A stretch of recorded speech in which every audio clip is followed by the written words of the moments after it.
Hi Jim, coming at you from my local library, which explains the whispering and the awkwardness.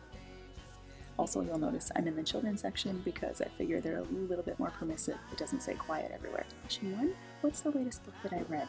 And what did I think of it? So I have a stack of books accumulating on my shelf, which makes me think I'm better at collecting them than reading them. But my most recent finished reads were Looking for Alaska by John Green and Is Everybody Hanging Out Without Me by Mindy Kaling. John Green writes young adult fiction, and Looking for Alaska is probably intended for a younger audience, but I love his writing, and his novels always manage to make me feel nostalgic, tear-filled, and hopeful. I haven't read Paper Towns yet, but it's on my list to finish before the movie comes out. A side note, I was reading Looking for Alaska in the Indianapolis airport, and John Green was in the same airport at the same time. Unfortunately, I didn't get to meet him, but he did reply to my tweet.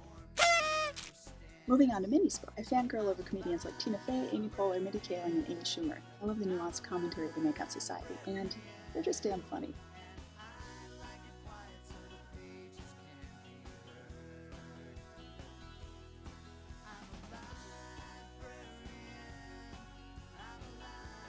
In the nonfiction realm, I'm making my way through Creativity Inc. by Ed Catmull from Pixar. It's a bit of a rah-rah fest for Pixar, but you can't deny that they've been incredibly creative in the last 20 years. Toy Story came out 20 years ago, and I'm geeking out over his insights into storytelling, technology, creativity, and innovation. Your second question was about what book you should read next and why. Well, I'm going to recommend the book I'm currently savoring, Searching for Sunday by Rachel Held Evans. It's a memoir of her experiences with church and resonates with my own frustrations and joys with the community of faith. I think it would speak to you, both as a person who likes Jesus and a pastor whose congregation members are probably dealing with similar issues. Plus, I loved the structure of the book. It's organized according to the 7 sacraments practiced in the Episcopal tradition, and it weaves together a theological reflection, historical context, and her own personal narrative. I also resonate with Rachel's struggle to engage emotionally as well as intellectually. While I love talking about design and empathy, actually being empathetic, letting others in, is far more challenging. Her book is both a practice in openness and a mirror whose reflection challenges me to live more vulnerably. So read it.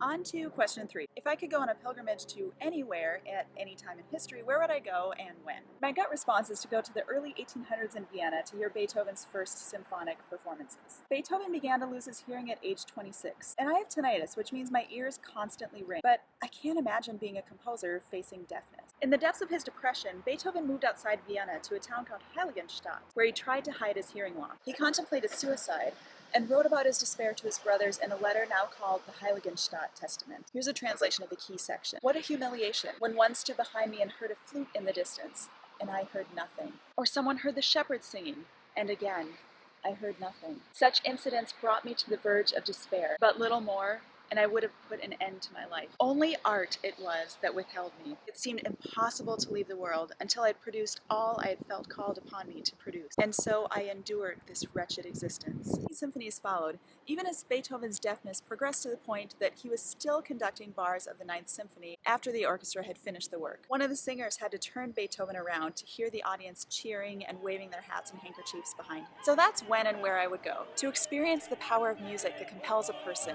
even in the deepest moments of depression and isolation. Okay, 4 more points. 1 for each question and 1 for answering the first 2 in the library. That makes the score 13.5 to 9.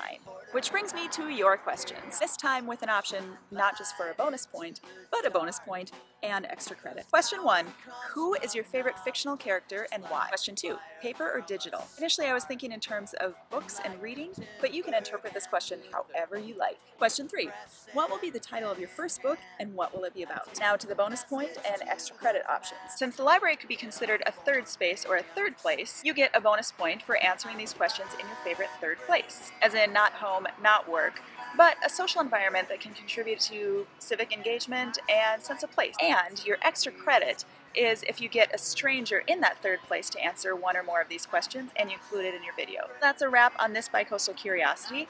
You're up next, Jim. See you next week. Bye. And in the meantime, I'll be in Shanghai.